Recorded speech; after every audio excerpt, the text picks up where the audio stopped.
మొదటిగా ఈ సమయాన్ని నాకు ఇచ్చిన దేవునామని వందనాలు తెలియజేస్తూ కూడొచ్చిన మీ అందరికి కూడా నా హృదయపూర్వకమైన వందనాలండి. దేవుని స్తోత్రం. హల్లెలూయా, హల్లెలూయా. గడిచిన వారం ఎవరి గురించి మాట్లాడుకున్నాం?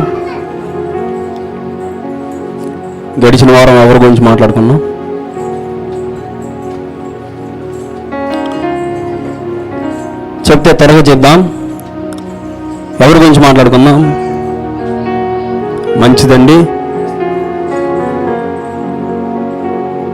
గడిచిన వారం యోబు గురించి మనం మాట్లాడుకున్నాం. పిల్లలు ఆ యోబు జీవితం చూసుకున్నట్లయితే మిక్కిలి మంచి జీవితం అని చెప్పి మనం మాట్లాడుకుందాం. ఎలాగా అంటే యోబు యథార్థవంతుడు, న్యాయవంతుడును, దేవుని భయభక్తులు కలిగి చెడుతనమును విజర్శించిన వాడని చెప్పుకుందాం.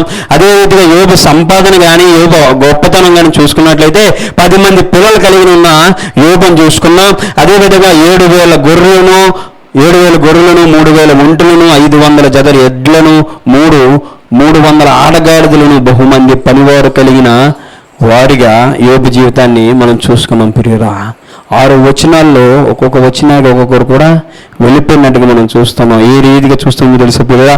7,000 గొర్రెలు ఆకాశం నుండి వచ్చిన అగ్నికి దహించిపోతే, 3,000 ఒంటెలను కల్దీలు 3 సమూహాలుగా వచ్చి తీసుకెళ్ళిపోతే, 500 జట్ల ఎడ్లను సెబీయులు వచ్చి పట్టుకుని వెళ్ళిపోతే, 300 ఆడగాడిదలను అదే వారు పట్టుకుని వెళ్ళిపోతే, పిల్లలు బహుమంది సుడిగాలు వచ్చి చుట్టూరు కమ్మివేసి వారు అంతరించిపోయినట్టుగా మనం చూస్తున్నాం. ప్రియురా దాని నుండి దేవుడు మనతో నేర్పిన పాఠాలు ఏంటంటే 4 విషయాలు దేవుడు వారిని బట్టి మనం నేర్చుకోవడానికి సహాయం దయచేశాడు. ప్రియురా ఆ 4 విషయాలు ఏంటంటే, మొదటి విషయం ఏంటండి?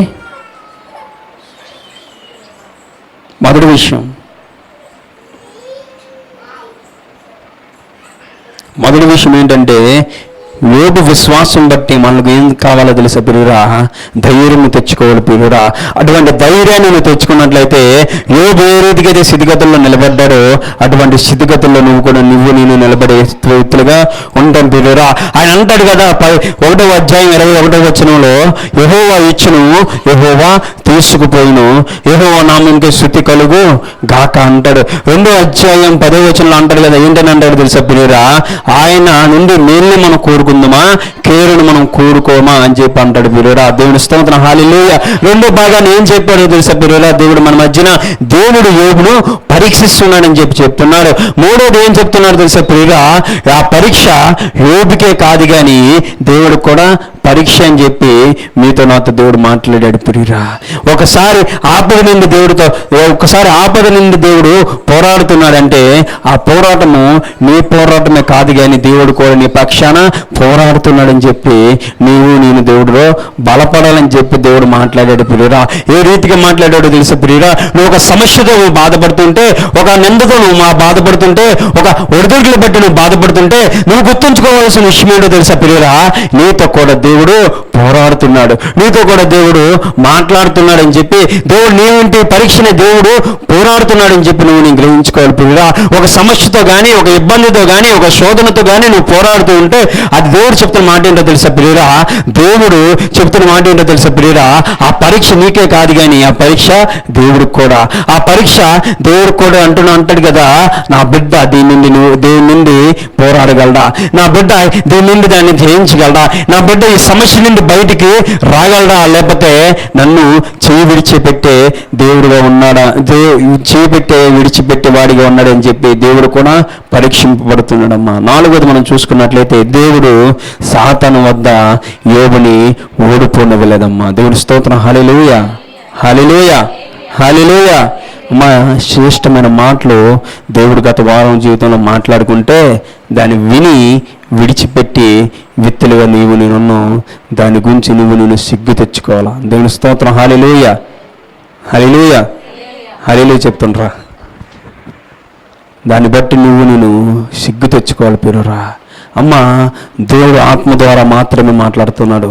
అమ్మ దేవుడు నన్ను నిలబెట్టుకుని నా ద్వారా నువ్వు మాట్లాడుతున్నాడంటే అది బుట్టిదే ప్రియురా. ఎందుకో తెలుసా ప్రియురా? జ్ఞానం లేని వంటి వాడిని, యోగ్యత లేని వంటి వాడిని నిలబెట్టుకుని మాట్లాడాడంటే అది దేవుని యొక్క ఆత్మే ఉన్నది తప్ప వేరేదేది కూడా లేదే ఉండదు ప్రియురా. యోబు చెప్తున్నాడు కదా, నేను యెహోవా ఇస్తే ఏంటని చెప్తున్నాడు తెలుసా ప్రియురా? యెహోవా ఇచ్చును, యెహోవా తీసుకుపోయినని చెప్తున్నాడు ప్రియురా. అటువంటి కృప నీకు నాకు కలుగును గాక. ఆమేన్. హల్లెలూయా, హల్లెలూయా. యోబు జీవితాన్ని సగం పరిచయం చేసిన దేవుడు మిగతా సగం ఈ రోజున పరిచయం చేయాలని దేవుడు ఆశపడుతున్నాడు. అమ్మా దేవుడి స్తోత్రం. హల్లెలూయా. యోబు అట్టి పరిస్థితులు ఉంటే, యోబు అట్టి జీవితం జీవిస్తుంటే ముగ్గురు స్నేహితులు వచ్చి యోబు దగ్గర నిలబడ్డారు. ప్రియుడా దేవుని స్తోత్రం. హల్లెలూయా. 2వ అధ్యాయం చివరి వచనం చదువుకుందాం. చివరి 2 వచనాలు. అతని బాధ వారు వచ్చి దూరముగా నిలవబడి కన్నులెత్తి చూచుచున్నప్పుడు అతని పోల్చలేక తమ వస్త్రములను చింపుకొని ఆకాశములు తట్టు తలల మీద ధూళి చల్లుకొని ఎలుగెత్తి ఏడ్చిరి. అతని బాధ అత్యధికముగా నుండెను గ్రహించి ఎవరునూ అతనితో ఒక్క మాటైనను పలకక వేయింబగలు 7 దినములు అతనితో కూడా నేలను కూర్చుండిరి.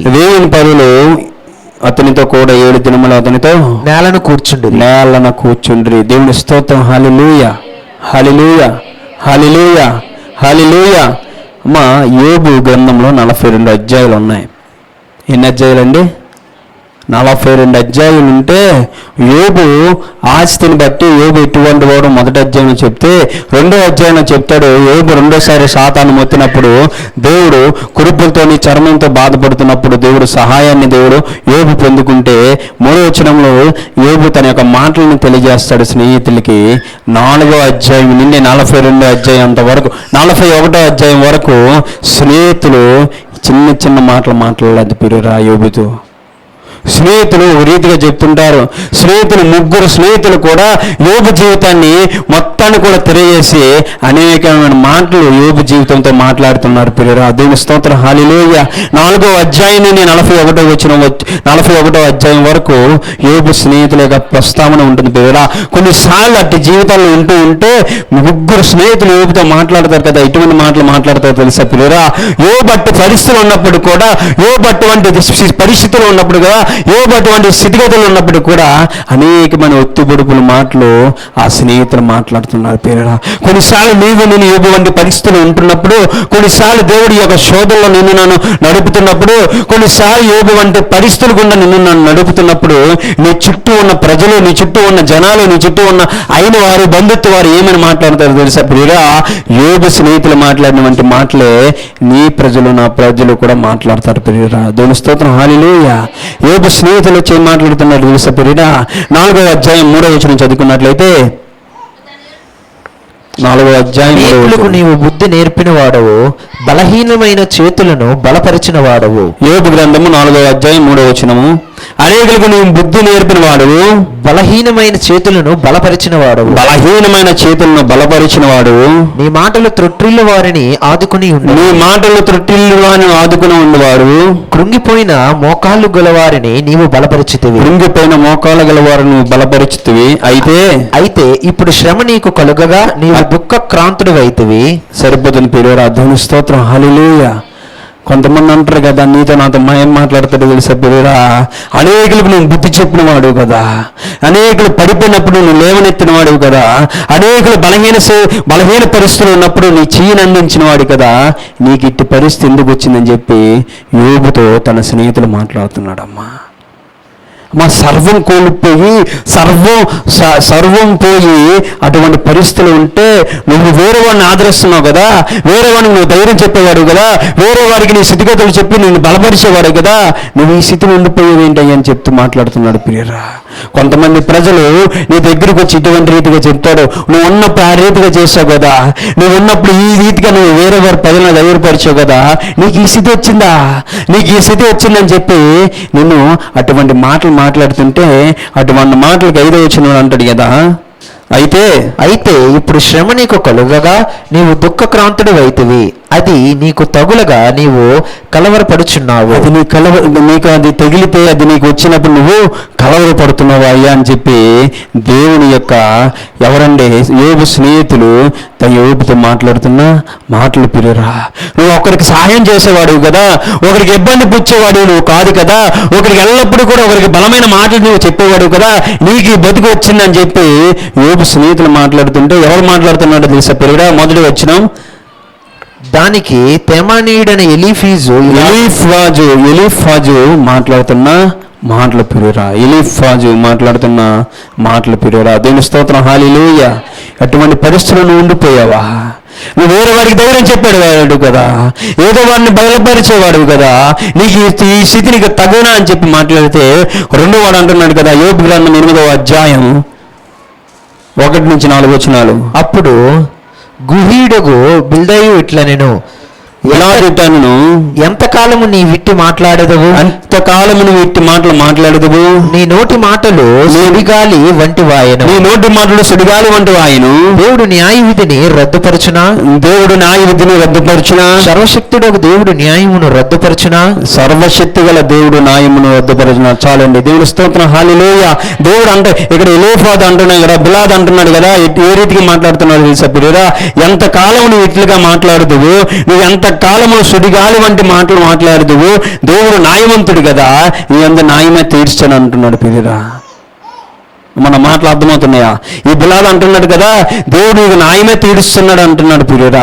ఈ బిలాద్ అంటున్నాడు కదా, నువ్వు సర్వశక్తుడైన దేవుడు నీకు ఎల్లప్పుడూ న్యాయమే తీరుస్తానని చెప్తున్నాడు పిల్లరా. న్యాయం తీర్చడం అంటే ఏంటో తెలుసా పిల్లరా? యోబు ఎటువంటి పరిస్థితులు ఉన్నాడు తెలుసా పిల్లరా? సర్వము కోల్పోయి అనారోగ్యమైన పరిస్థితి ఉంటే కురిపోయి చెల్ల పెంకుతో గోకుతున్నప్పుడు ఈ బిలాద్ అంటున్న మాట, దేవుడు నీకు న్యాయమే తీర్చాడు కదా అంటున్నాడు పిరిరా. ఎంత హీనమైన మాట తెలుసా పిరిరా? 3-4 వచనం చదువుకున్నట్లయితే, నీ కుమారులు ఆయన దృష్టి ఎదుట పాపము చేసి, కుమారులు పాపం చేశాడయ్యా, నువ్వు పాపం చేసేవాడు కాబట్టే దేవుడు నీకు న్యాయము తీరుస్తున్నాడు మాట్లాడుతున్నాడు పిరిరా. నువ్వు దరిద్రహీనత పరిస్థితులు ఉంటున్నప్పుడు నీ ప్రజలు ఏంటని మాట్లాడతాడు తెలుసా పిరిరా? నీకు తగునని చెప్తున్నాడు పిరిరా. నీకు తగును కదా, నువ్వు పాపం చేసావేమో, దేవుని కించపరిచావేమో, దేవుని అనేకమైన బలహీన మాటలు మాట్లాడేవేమో, దేవునికి నువ్వు ప్రార్థించలేదేమో, దేవునికి నువ్వు విశ్వాసము చూపలేదేమో, దేవుడు నువ్వు నెమ్మదిగా నడుచుకోలేదేమో అని చెప్పి దేవుడు ఎవరి రీతిగా బోధిస్తున్నాడు తెలుసా పిల్లరా? యోబు స్నేహితులతో యోబుడు ఇంకను కూడా బలహీనపరుస్తున్నాడు పిల్లమా. దేవుని స్తోత్రం. హల్లెలూయా. హల్లెలూయా. హల్లెలూయా. అంటాడు కదా, నీ కుమారులు ఆయన దృష్టికి ఎదుట పాపము చేశారేమో, కావున వారు చేసిన తిరుగుబాటును బట్టి ఆయన వారిని అప్పగించనేమో. నీ పిల్లలు పాపాలు బట్టి నీ పిల్లలు చనిపోయారేమో అని చెప్పి మాట్లాడుతున్నాడు పిల్లరా. నేరుగా నువ్వు చూసుకున్నట్లయితే 1వ అధ్యాయం 5వ వచనంలో అంటాడు కదా, ఏంటని అంటాడు తెలుసా పిల్లరా? వాళ్ళ కుమారులు పాపం చేస్తారేమో అని చెప్పి ఉదయకాలం లేచి దహన బలులు అర్పించే రీతిగా ఉంటాడు పిల్లరా. 1వ అధ్యాయం 5వ వచనం చదువుకుందాం. వారి విందు దినములు పూర్తి కాగా యోబు తన కుమారులను పాపము చేసి తమ హృదయములలో దేవుణ్ణి దూషించరేమో అని వారిని పిలవనంపి వారిని పవిత్రపరిచి అరుణోదయమున లేచి వారు ఒక్కొక్కరి నిమిత్తమై యోబు పిల్లరా. దేవుని స్తోత్ర. హల్లెలూయా. అటువంటిది బిలాద్ ఏమంటున్నాడు తెలుసా పిల్లరా? నీ కుమారులు పాపం చేశారని చెప్పి మాట్లాడుతున్నాడమ్మా. దేవుని స్తోత్రం. హల్లెలూయా. ఒకడు అంటున్నాడు కదా, ఏంటని అంటున్నాడు తెలుసా పిల్లరా? నువ్వు వేరే వాడికి మంచి మాటలు చెప్పేవాడు కదా, వేరే వాళ్ళు బలపరిచే మాటలు నువ్వు చెప్పేవాడు కదా, ఇది నీకు తగునా అని చెప్పి మాట్లాడితే ఇంకో స్నేహితుడు అంటున్నాడు కదా, నీకు న్యాయంగానే జరుగుతుంది. ఎందుకు తెలుసా పిల్లరా? నువ్వు పాపం చేసావేమో, దేవుని అందరూ ఏదో విడిచిపెట్టలేదని చెప్పి మాట్లాడితే 3వ స్నేహితుడు అంటాడు కదా, 15వ అధ్యాయం 1-4 వచనాలు చదువుకుందాం. అప్పుడు తేమానీయుడైన ఎలీఫీజు ఇలాగను ప్రత్యుత్తరం ఇచ్చెను. జ్ఞానము గలవాడు నిరర్థకమైన తెలివితో ప్రత్యుత్తర మీయదగున, తూర్పుగాలితో తన కడుపు నింపుకొనదగున, వ్యర్థ సంభాషణల చేత వ్యాజ్యమాడదగున, నిష్ప్రయోజనమైన మాటల చేత వాదింపదగున. నీవు భయభక్తులను వ్యర్థము చేయుచున్నావు, దేవుని గురించిన జ్ఞానమును హీనపరచుచున్నావు అని చెప్పి వేరేవాడు మాట్లాడుతున్నాడు పిల్లరా. దేవుని జ్ఞానాన్ని నువ్వు చేయట్లేదని చెప్తున్నాడు పిల్లరా. నువ్వు దేవుని యొక్క భయభక్తులు వ్యర్థంగా నడుచుకుంటున్నావు అని చెప్తున్నాడు పిల్లరా. నీ మాట వల్ల నీ పాపము తెలియబడుచున్నదని చెప్తున్నాడు పిల్లరా. వంచకులు పలుకుచున్నట్టు నువ్వు పలుకుచున్నావు, అబద్ధాలు పలికినట్టుగా నువ్వు పలుకుతున్నావు అని చెప్పి ఎవడండి యథార్థవంతుడైన యోబు, నీతివంతుడైన యోబు, దేవుడు యందు చెడుతనం విజయించిన వాడు, దేవుడు యందు భయభక్తులు కలిగిన ఈ వ్యక్తికి యోబుతో స్నేహితులు చెప్తున్న మాట ఏంటో తెలుసా ప్రియురా? నువ్వు వాక్యదానాన్ని విడిచిపెట్టేవాడిగా ఉంటున్నావు, వంచకులు అబద్ధకులు మాట్లాడినట్టుగా నువ్వు మాట్లాడుతున్నావు, అందుకే ఈ పరిస్థితి వచ్చిందని చెప్పి ఎత్తి పొడిచే మాటలు మాట్లాడుతున్నాడు. అమ్మా దేవుని స్తోత్రం. హల్లెలూయా, హల్లెలూయా, హల్లెలూయా, హల్లెలూయా. 34వ అధ్యాయం గెలిపోదాం. 34వ అధ్యాయం 5వ వచనం. నేను నీతిమంతుడును, దేవుడు నా పట్ల న్యాయము తప్పెను. న్యాయవంతుడైన యుండియు నేను అబద్ధికునిగా ఎంచబడుచున్నాను. నేను తిరుగుబాటు చేయకపోయినను నాకు మానజాలని న్యాయము కలిగినని యోబు అనుచున్నాడు. యోబు వంటి మానవుడెవడు? అతడు మంచి నీళ్ల వలె తిరస్కారమును పానమును చేయుచున్నాడు. అతడు చెడుతనమును చేయువారికి చెలికాడాయను, భక్తిహీనులకు సహవాసి ఆయను. నరులు దేవునితో సహవాసము చేయుట వారికేమాత్రము ప్రయోజనకరము కాదని అతడు చెప్పుకొనుచున్నాడు. విజ్ఞానము గల మనుషులారా, నా మాట ఆలకించుడి. దేవుడు అన్యాయము చేయుట అసంభవము, సర్వశక్తుడు దుష్కార్యము చేయుట అసంభవము. నరుల క్రియలకు తగినట్టు ఫలము ఆయన ఇచ్చినని అందరికీ వారి వారి మార్గముల బట్టి వారికి ఫలము ఇచ్చినని ఇంకో స్నేహితులు మాట్లాడుతున్నాడు. అమ్మా దేవుని స్తోత్రం. హల్లెలూయా. ఒక స్నేహితుడు అంటున్నాడు, వేరే వాళ్ళని బలపరిచి నువ్వు నీకు తగ్గున అంటున్నాడు. ఇంకో స్నేహితుడు అంటున్నాడు, నువ్వు ఏదో పాపం చేసావేమో, దాన్ని ఒప్పుకుంటే దేవుడు నిన్ను రక్షిస్తాడని చెప్తున్నాడు. ఇంకో స్నేహితుడు అంటున్నాడు, ఎవరి వారి పాపాలు బట్టి ఎవరి వారి తీర్పులు బట్టి వారికి ఫలం దొరుకుతుందని చెప్తుంటే యోబు అంటున్నాడు కదా, ఏమని అంటున్నాడు తెలుసా ప్రియురా? చదువుకుందామా? 19వ అధ్యాయం 1-4 వచనాల వరకు. అంతటి యోబు ఇలాగను ప్రత్యుత్తరం ఇచ్చెను. ఎన్నాళ్ళు మీరు నన్ను బాధింతురు? ఎన్నాళ్ళు మాటల చేత నన్ను ఎన్నాళ్ళు మీ మాటల చేత నన్ను బాధితురు? 10 మార్లు మీరు నన్ను నిందించితిరి. సిగ్గు లేక మీరు నన్ను బాధించదురు. నేను తప్పు చేసిన ఎడల నా తప్పు నా మీదకే వచ్చును కదా. మిమ్మును మీరు నా మీద హెచ్చించుకుందురా?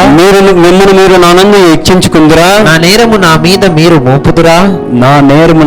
మీరు మోపుదురా అని చెప్పి దేవుడు యోబు వారితో మాట్లాడుతున్నాడు. అమ్మా స్నేహితులతో మాట్లాడుతున్నాడు కదా. 19వ అధ్యాయం 2వ వచనంలో, ఎన్నాళ్ళు మీరు నన్ను బాధిస్తారు?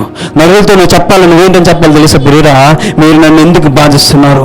నా దేవుళ్ళని తప్పు చేస్తే, నా దేవుళ్ళు నేను ఏదైనా పొరపాటు చేస్తే ఆ దేవుడి నుండి వచ్చే శిక్ష నేను అనుభవిస్తానని చెప్పి నేను చెప్పాలమ్మా. నీ జనాలు మొత్తం అంటారు కదా, నువ్వు విశ్వాసం ఉంచిన అప్పుడు నువ్వెందుకు దేవునికి ఇలా చేస్తున్నాడు? నువ్వు దేవుళ్ళ విశ్వాసమును పొందుతున్నప్పుడు దేవుడు నీకు ఎందుకు ఈ పరీక్షల్లో పెడుతున్నాడు? నువ్వేదో తప్పు చేశావేమో, నువ్వేదో ఇబ్బందికరమైన పరిస్థితి దేవుళ్ళలో నువ్వు తెచ్చుకుంటున్నావేమో, దాన్ని నేను బయటకు వస్తే దేవుడు నేను క్షమిస్తానని చెప్తూనే నువ్వు పాపం చేశావు కాబట్టి ఈ పరిస్థితి నీకు వచ్చిందని చెప్పి అనేకమైన మాటలు యోబుతో మాట్లాడినట్టుగా నీతో నాతో అనేకమైన మాటలు మాట్లాడితే నేను సమాధానం చెప్పాలి. ఏం సమాధానం చెప్పాలి దేశ ప్రియురా?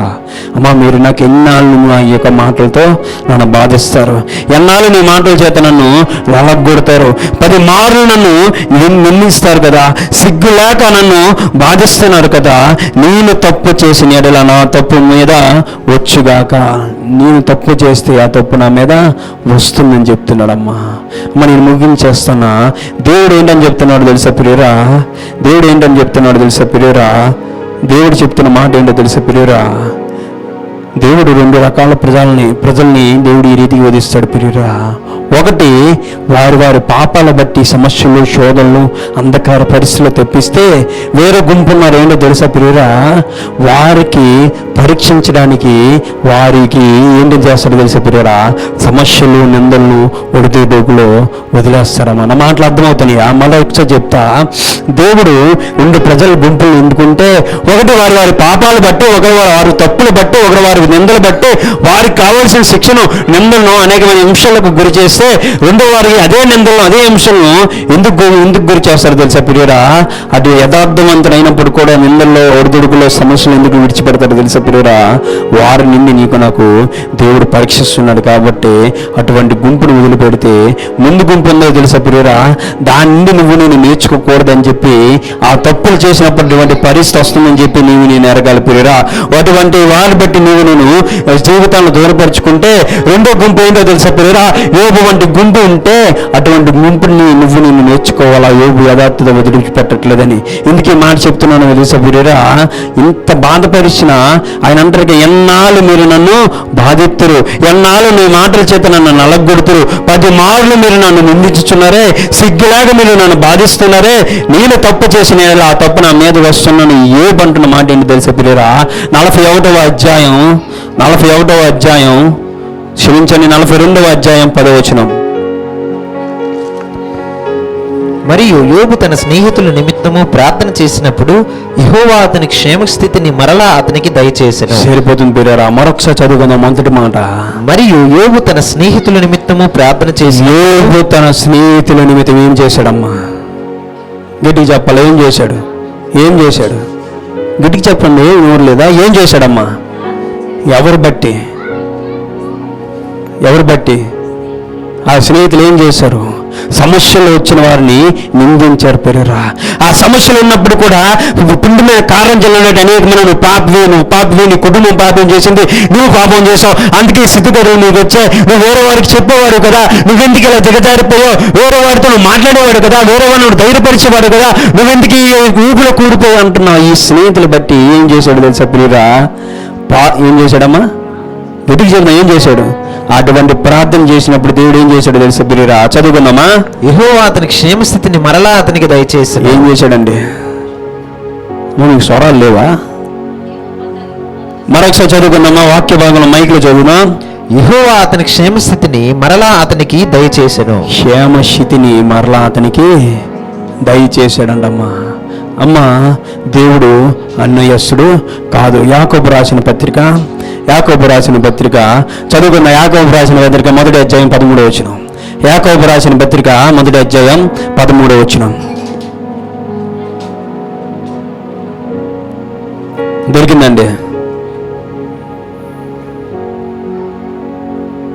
యాకోబు రాసిన పత్రిక మొదటి అధ్యాయం 13వ వచనం నాకు దొరికింది, నేను చదువుతా. దేవుడు కీడు విషయమే శోధింపబడనేరడు. దేవుడు కీడు విషయమే శోధింపనేరడు. ఆయన ఎవరిని శోధింపబడు గనుక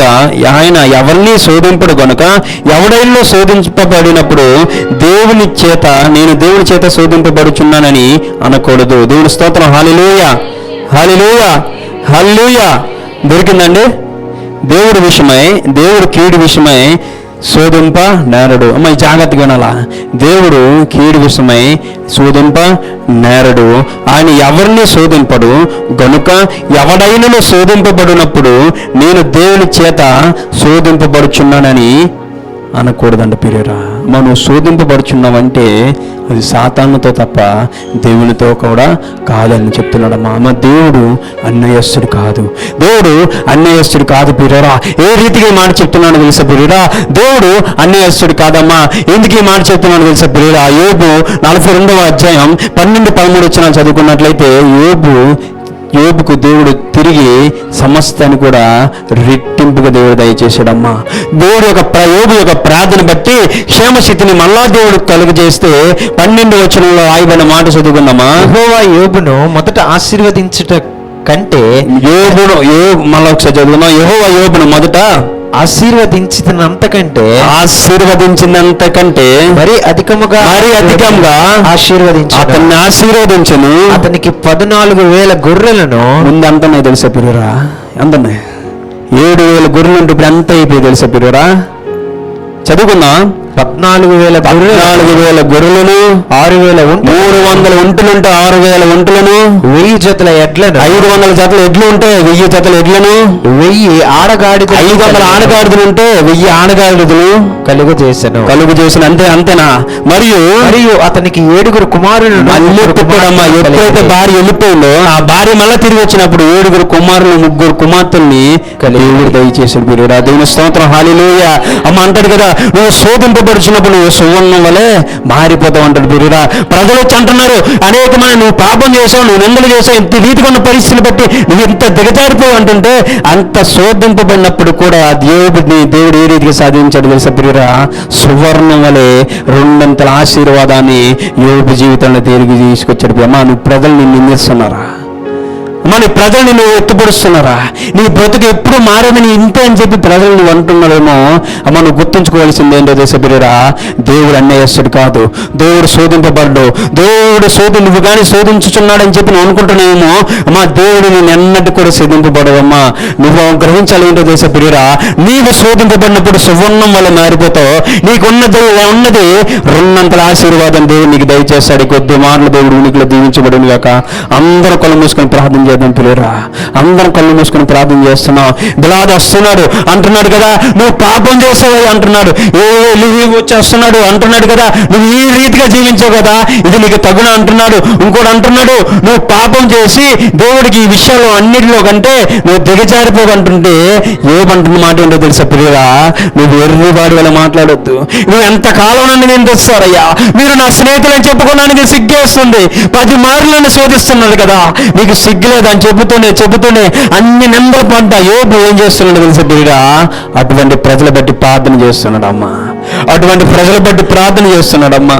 ఎవరైతే నిందిస్తున్నాడో, ఎవరైతే ఎత్తుపొట్టు మాటలు మాట్లాడుతున్నాడో, ఏ ప్రజలైతే నిన్ను ఎత్తుపొట్టు మాటలు మాట్లాడుతున్నారో, ఏ ప్రజలైతే నేను నిందిస్తున్నాడో, ఏ ప్రజలైతే అగౌరవమైన మాటలు మాట్లాడుతున్నాడో, ఏ ప్రజలైతే నీ బతికింటే నీ బతుకు మారదని చెప్పి మాట్లాడుతున్నాడు, ఏ ప్రజలైతే అనేకమైన ఒడిదొడుకులు బట్టి నిన్ను అనేకమైన అపహాసాలు చేస్తున్నాడు, ఆ ప్రజల బట్టి నేను ప్రార్థన చేయాలా? ఆ ప్రజలను బట్టి నేను ప్రార్థన చేయాలా? ఏ బట్టి ప్రార్థన చేయాలో తెలుసా ప్రియురా? ఏ ప్రజల బట్టి నేను ప్రార్థన చేయాలో తెలుసా ప్రియురా? నేను పొంగుదీసే వారి బట్టి ప్రార్థన చేయాలా? నేను బలహీన పరిచే వారి బట్టి నువ్వు ప్రార్థన చేయాలా? నువ్వు శోధనలో ఉన్నప్పుడు నేను నవ్వేవారి బట్టి నువ్వు ప్రార్థన చేయాలా? నువ్వు బాధలో ఉన్నప్పుడు వారు నిన్ను ఏడుస్తున్నప్పుడు వారు నవ్వేటప్పుడు నువ్వు ప్రార్థన చేయాలా? అటువంటి ప్రార్థనగా నువ్వు చేసినట్లయితే యోబు క్షేమస్థితి మురుపడి స్థితి కంటే గొప్పగా ఎంచబడిందమ్మా. రెండంతల ఆశీర్వాదాన్ని యోబు జీవితం పొందుకున్నాడమ్మా. మొదటి 7 ఉంటే తర్వాత 14, మొదటి 500 ఉంటే తర్వాత 1000. అమ్మా, తర్వాత రాయబడిన మాట ఏంటో తెలుసా ప్రియురా? 3 కుమార్తెలంట ఆ దేశం అందరికంటే, భూమి మీద అందరికంటే అందమైన వాడంటమ్మా. బలహీనులంటమ్మా, బలవంతులంటమ్మా, దృఢం కలిగిన వ్యక్తులంటమ్మా. అటువంటి జీవితాన్ని దేవుడు యోబుని నీకు నాకు నేర్పుతున్నాడు ప్రియురా. అమ్మా, దేవుడు ఆశామాసగా మాట్లాడట్లేదా? నువ్వు నన్ను విశ్వసించినట్లే ఈ స్థితి నువ్వు పొందుకుందువు గాక. అమ్మ, నువ్వు అనుకుంటున్నావు దేవుడిని శోధింపబడుతున్నావు అనుకుంటున్నావేమో. యాకోబు పత్రిక 1వ అధ్యాయం 13వ వచనంలో రాయబడిన మాట ఏంటో తెలుసా ప్రియురా? అట్లా అనొద్దు, నువ్వు అలా అనొద్దు. దేవుడు శోధింపడమ్మా. ఒకవేళ కానీ నువ్వు సాతాను ద్వారా నువ్వు శోధింపబడుతున్నట్లయితే నువ్వు నేను గుర్తుంచుకోవాలేంటో తెలుసా ప్రియురా? సువర్ణం వల్ల మారిపోతావు అంట ప్రియురా. నువ్వు సాతాను ద్వారా నువ్వు శోధింపబడినట్లయితే, అమ్మా, నువ్వు సాతాను ద్వారా అనేకమైన కష్టాలను పడుతున్నట్లయితే, అమ్మా, నువ్వు సాతాను ద్వారా అనేకమైన నిందలు నీ జీవితంలో వస్తున్నట్లయితే, అమ్మా, నిద్రలేని రాత్రులను గడుపుతున్నట్లయితే, నిద్రలేని పరిస్థితులను గడుపుతున్నట్లయితే దేవుడు చెప్తున్న మాట ఏంటో తెలుసు ప్రియురా? నువ్వు శోధింపబడినప్పుడు నువ్వు సువర్ణం వల్ల మారిపోతావు. గొప్ప ఆశీర్వాదంగా నీ కుటుంబాన్ని దేవుడు ఉంచుతాడు ప్రియురా. గొప్ప జీవితాన్ని మీకు దయచేస్తాడు. గొప్ప జీవితాన్ని మీకు దయచేస్తాడు. మహోన్నతుడా, ప్రేమికుల తండ్రి, సర్వాధికారి, సర్వశక్తిమంతుడా, నా దేవా యేసు మీకు వందనాలయ్యా. అమ్మా, యోబు జీవితాన్ని మరొకసారి నీకు జ్ఞాపకం తెచ్చాడు కదా దేవుడు. నువ్వేం నేర్చుకుంటున్నావు? అమ్మా, నువ్వేంటి నేర్చుకుంటున్నావు? గడిచిన వాక్యాన్ని విని ఈ వాక్యాన్ని చెప్పలేని స్థితిలో నువ్వు ఉండిపోతుంటే దేవుడు అది కోరుకోవట్లేదమ్మా నా జీవితం నుండి. అమ్మా, యోబు జీవితాన్ని మరొక్కసారి నీ మధ్యకి తెచ్చాడు కదా. అనేకమైన ప్రజలు గుండా యోబు తన సొంత స్నేహితులు గుండా, సొంత భార్య గుండా శోధింపబడినప్పుడు దేవుడు శోధింపబడ్డానికి దేవుడు సహాయం చేసి సువర్ణం వల్ల మ్యాచ్ చేశాడమ్మా యోబుని. అడిగిదమ్మా దేవునికి, అయ్యా నీవు శోధింపబడినయ్యా, నీ శోధింపబడినప్పుడు నువ్వు సువర్ణం వల్ల మారిపోవాలయ్యా. అమ్మ, ప్రజలు నిందిస్తున్నాని చెప్పి నువ్వు బాధపడుతున్నావేమో. నా దేవుడు దయపరిచే మాట ఏంటో తెలుసా ప్రియురా? అదే ప్రజలు బట్టి నన్ను ప్రార్థన చేయమంటున్నాడు. అదే ప్రజలు బట్టి ఎటువంటి మాటలు మాట్లాడాడో అటువంటి ప్రజల బట్టి నన్ను ప్రార్థన చేయమంటున్నాడమ్మా. మహోన్నతుడా, ప్రేమగల తండ్రి, సర్వాధికారి, సౌశక్తిమంతుడా, యోబు జీవితాన్ని మరొకసారి నువ్వు మధ్యన తెచ్చావయ్యా తండ్రి. అటువంటి జీవితాన్ని నా ప్రభా, యోబు వంటి పరిస్థితులు ఇక్కడ ఉన్నవారి బిడ్డలు ఎంతమంది అయితే పోరాడుతున్నారా నా ప్రభా. అయ్యా పరిశుద్ధాత్మ దేవా, మాతో మాట్లాడే దేవా, మీరు ప్రార్థిస్తున్నామయ్యా తండ్రి, మేము విజ్ఞాపన చేస్తున్నామయ్యా. యోబు వంటి పరిస్థితులు కొంటే ఇటువంటి బిడ్డలు అయితే ఇక్కడ ఉన్న ప్రజలు బాధపడుతున్నారయ్యా తండ్రి. నా బతుకు మారదని చెప్పి అనుకుంటున్నారేమో, నా కుటుంబంలో నెమ్మది లేని పరిస్థితులు బట్టి ఉంటున్నాను అనుకుంటున్నామేమో, నా కుటుంబంలో సుఖం లేదు, నా కుటుంబంలో సంతోషం లేదు, నిత్యము ఏడిపే, నిత్యము బాధే, నిత్యం అనేకమైన వేదన అని చెప్పి బాధపడుతున్న ఈ ప్రజలతో యోబుతో మాట్లాడిన దేవా, తక్షణమే శోధింపబడిన వారు సువర్ణం వల్ల ఏ రీతికి అయితే మారుతారో నా ప్రభా, అటువంటి కృపను వారికి దయచేయండి.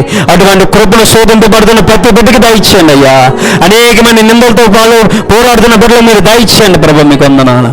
వచ్చిన వారందరినీ దీవించి ఆశీర్వదించండి అయ్యా. ఈ మాటలు ఒట్టిగా ఉండిపోకుండా తండ్రి, ఈ మాటలు బలపరిచే మాటలని, ఈ మాటలు ధైర్యపరిచే మాటలని వారు ఎదిగి ఈ మాటలు పట్టుకొని ధైర్యం పొందడానికి అయ్యా, శోధనలో ఈ మాటలు పట్టుకొని జయించడానికి వారికి సహాయాన్ని, శక్తిని మీరు దయచేయండి అయ్యా. రేపు జరగబోతున్న తండ్రి ప్రధానంలో మీ తోడుని నడిపించండి అయ్యా తండ్రి. వివాహం అన్నింటి విషయం కంటే ఘనమైందన్నాము నా ప్రభా. అటువంటి వివాహం జరుగుతున్నప్పుడు అయ్యా, ప్రదానం చేయబడుచున్నప్పుడు నా ప్రభా, ఆ యొక్క కోరికలు మీరు ఉండి బలపరచండి ప్రభా. మీ నామంకి మహిమ తెచ్చుకున్న ప్రభా. రెండవదిగా నా తండ్రి, బుధవారం జరగబోతున్న తండ్రి వివాహంలో మీరు ఉండండి నా ప్రభా. ఆది నుంచి అంతం వరకు, ప్రారంభం ప్రార్థించి వివాహకర్త చేస్తున్నప్పుడు వివాహం వరకు మీ తోడుని నడిపించండి అయ్యేదేవా తండ్రి. సమస్తం కూడా సమకూర్చండి నా ప్రభా. తండ్రి, నవ్వుడు ఒంటరిగా ఉండటం మంచిది కాదని చెప్పిన ప్రభా, నువ్వు ఏకపరిచినందుకు నీకు వందనాలు. అటువంటి వాగ్దానాన్ని నా ప్రభా, ఆ ప్రియ కుటుంబం ఉండడానికి సహాయం దయచేయి తండ్రి. ఇక్కడ ఉన్న వారిని బట్టి ప్రార్థన చేస్తున్నాం. గర్భిణీ స్త్రీలు బట్టిన ప్రభా, చంటి బిడ్డల తల్లులు బట్టిన ప్రభా ప్రార్థన చేస్తున్నామయ్యా. నిన్నైన ఆరోగ్యం వారికి దయచేయండి.